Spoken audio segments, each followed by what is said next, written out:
نحمده ونستعينه ونستغفره ونؤمن به ونتوكل عليه ونعوذ بالله من شرور أنفسنا ومن سيئات أعمالنا من يهد الله فلا مضل له ومن يضلله فلا هادي له ونشهد أن لا إله إلا الله وحده لا شريك له وأشهد أن محمدا عبده ورسوله الذي أرسله بالحق بشيرا ونذيرا وداعيا إلى الله بإذنه وسراجا منيرا فقد قال الله تعالى في كلامه المجيد وفرقانه الحميد أعوذ بالله من الشيطان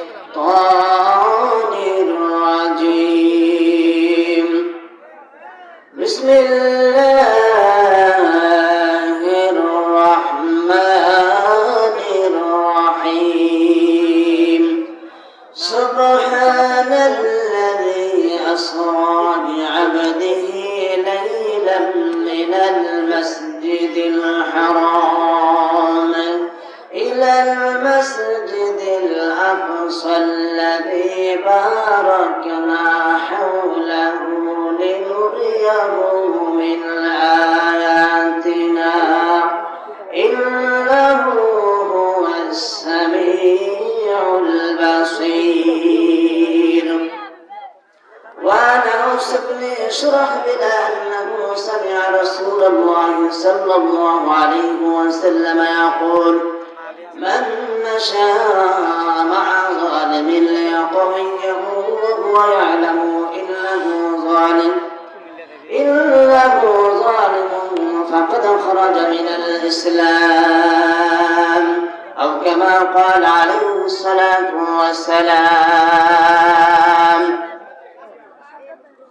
শহীদ পূর্বপাড়া মৃত্যু বাবর আলী মাস্টার পারিবারিক কবরস্থান সংলগ্ন শরিয়াতুল মাঠ এক ঐতিহাসিক তাফসীরুল কোরআন মাহফিলের আজকে সমাপনী দিবসে সুযোগ্য ও সম্মানিত সভাপতি সাহেব, আজকের মাহফিলের সম্মানিত প্রধান অতিথি, আজকের মাহফিলের সম্মানিত আলোচকবৃন্দ, আজকের মাহফিলে উপস্থিত রয়েছেন সর্বকাল সর্বযুগের সকল আম্বিয়াদের আওলাদ, জাতির শ্রেষ্ঠ সন্তান হযরত উলামা ইকরামগণ, উপস্থিত রয়েছেন আমার প্রাণপ্রিয় যুবক ভাইয়েরা, উপস্থিত রয়েছেন পর্দার আড়ালে মা ও বোনেরা, সকলকে সশ্রদ্ধ সালাম।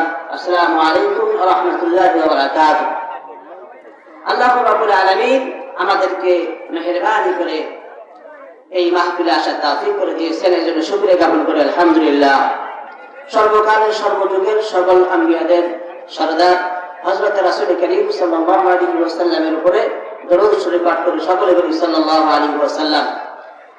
এই মাসটি অত্যন্ত গুরুত্বপূর্ণ একটি মাস, যে মাসে রাসূল করিম সাল্লাল্লাহু আলাইহি ওয়াসাল্লামকে আল্লাহ তাআলার সান্নিধ্যে ডেকে নিয়েছিলেন, অর্থাৎ আল্লাহ তাআলার আরশ মহল্লায় রাসূল করিম সাল্লাল্লাহু আলাইহি ওয়াসাল্লামকে ডেকে নিয়ে সান্ত্বনা দিয়েছেন।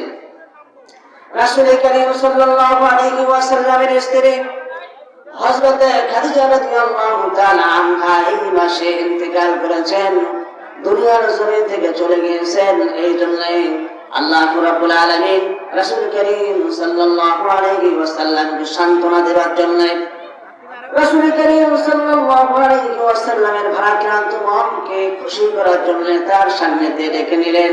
হযরতে জিবরাইল আলাইহিস সালাতু ওয়াস সালামকে ডাক দিলেন, ও জিবরাইল শোনো, আমার হাবিবের কাছে তুমি যাও, আমার হাবিবের কাছে শুনিয়ে দাও, আমার হাবিবকে বলো আমার কাছে আসার জন্য এবং আমার সান্নিধ্যে আসো, আমার সান্নিধ্যে রাসূলকে নিয়ে আসো। রাসূল করিম সাল্লাল্লাহু আলাইহি ওয়াসাল্লামকে হযরত জিবরাইল আলাইহিস সালাতু ওয়াস সালাম এসে জানায় দিলেন, ও নবী, আপনাকে আল্লাহ রাব্বুল আলামিনের দরবারে ডেকেছেন। রাসূল চিৎকার করে বলেন সুবহানাল্লাহ। আল্লাহ রাসূল সাল্লাল্লাহু আলাইহি ওয়াসাল্লাম ঈশার নামাজের পরে বিশ্রাম নিচ্ছিলেন। এই সময় হযরতে জিবরাইল আলাইহিস সালাতু ওয়াস সালাম রাসূলের কাছে আসলেন, এসে বললেন, ওগো নবী, আপনাকে আজকে যাওয়া লাগবে, আপনার জন্য একটি বোরাক আমি নিয়ে এসেছি, এই বোরাকে চলে আল্লাহ রাব্বুল আলামিনের আরশে আমাদেরকে যাওয়া লাগবে। আল্লাহ রাসূল সাল্লাল্লাহু আলাইহি ওয়াসাল্লাম উঠলেন, উঠে ওযু করলেন এবং বোরাকের মধ্যে চললেন। বোরাকে যখন উঠলেন, উঠার পরে তিনি তার যুগল দিয়ে অস্ত্র ধারা প্রবাহিত করলেন। এই অস্ত্র ধারা প্রবাহিত করার কারণ হচ্ছে তিনি বলছেন, আমি যে বোরাকে উঠলাম আমার উম্মতের কি হবে, আমার উম্মতেরা কিভাবে এই বোরাকে চলবে, আমার উম্মতের জন্য বোরাকের ব্যবস্থা হবে কিনা। আল্লাহ রাব্বুল আলামিন তাৎক্ষণিকভাবে আয়াত নাযিল করে দিয়ে বললেন, ইয়াউমা নাহশুরুল মুত্তাকিনা ইলার রাহমানি ওয়াফদা। ও নবী, আপনার উম্মতেরা যদি পরহেজগার হয়, মুত্তাকিন বান্দা হয়, কাল কিয়ামতের ময়দানে আমি বোরাকের ব্যবস্থা করে দেব। চিৎকার করে বলেন সুবহানাল্লাহ। বোরাকের ব্যবস্থা করে দেবে কাল কিয়ামতের ময়দানে। আর দুনিয়ার জমিনে আল্লাহ রাব্বুল আলামিন এই নবীর উম্মতকে প্লেন তৈরি করার সুযোগ করে দিল, বিমান তৈরি করার সুযোগ করে দিল। প্লেন বানাইলো, বিমান তৈরি করলো, আর এই বিমানে চড়ে এক দেশ থেকে অন্য দেশে তারা ভ্রমণ করছে। চিৎকার করে বলেন সুবহানাল্লাহ। আদম আলাইহিস সালাতু ওয়াস সালামের উম্মতেরা বিমান তৈরি করতে পারে নাই, শীশ আলাইহিস সালাতু ওয়াস সালামের উম্মতেরা বিমান তৈরি করতে পারে নাই, হযরত হুদ আলাইহিস সালাতু ওয়াস সালামের উম্মতেরা বিমান তৈরি করতে পারে নাই, এবং হযরত মূসা আলাইহিস সালাতু ওয়াস সালামের উম্মতেরা বিমান তৈরি করতে পারে নাই, ঈসা আলাইহিস সালাতু ওয়াস সালামের উম্মতেরা বিমান তৈরি করতে পারে নাই। আমার নবী আপনার নবীর উম্মতেরা বিমান তৈরি করে দেখিয়ে দিয়েছে। আর একবার জোরে চিৎকার করে বলেন সুবহানাল্লাহ। বোরাকের চাইতে কম না। আর আল্লাহ রাব্বুল আলামিন এই বিমান তৈরি করার সুযোগ করে দিলেন।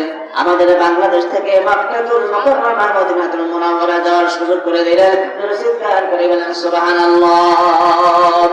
আল্লাহ রাসূল সাল্লাল্লাহু আলাইহি ওয়াসাল্লাম প্রথম আসমানে গেলেন, এরপরে দ্বিতীয় আসমানে যখন পা রাখলেন, দ্বিতীয় আসমানে যাবার পরে রাসূল করিম সাল্লাল্লাহু আলাইহি ওয়াসাল্লামের সঙ্গে ইহইয়া আলাইহিস সালাতু ওয়াস সালাম এবং ঈসা আলাইহিস সালাতু ওয়াস সালামের সঙ্গে সাক্ষাৎ হয়ে গেল। হযরত ঈসা আলাইহিস সালাতু ওয়াস সালামকে দেখে রাসূল করিম সাল্লাল্লাহু আলাইহি ওয়াসাল্লাম জিবরাইল আলাইহিস সালাতু ওয়াস সালামকে জিজ্ঞাসা করলেন, ভাই জিবরাইল, এত সুন্দর দেহ, এত সুন্দর দেহের অধিকারী এই মানুষটার নাম কি, এই বুজুর্গের নাম কি? আর এই বুজুর্গ কোন নবীর উম্মত, আর এই বুজুর্গকে রাসূল করিম সাল্লাল্লাহু আলাইহি ওয়াসাল্লাম